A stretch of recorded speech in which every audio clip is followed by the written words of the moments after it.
we are in Barmouth, where we've been carrying out the Fly Tipping Action Wales Total Focus campaign with our partners in Gwynedd Council and Keep Wales Tidy.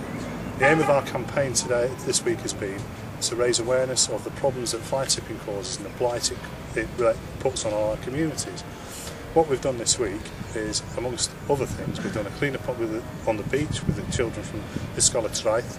We've also been around and spoken to 30 of the businesses in the town to talk about how they dispose of their waste. We've talked to the residents in the area to talk about them putting out their bin bags on the wrong day, which is actually fly tipping. And we've undertaken sort of covert activities to try and catch people who will fly tip. I think on balance we've actually had quite a good week where we've raised the awareness of the problems of fly tipping and worked, I think, to try and keep a very, very beautiful seaside town nice for everyone.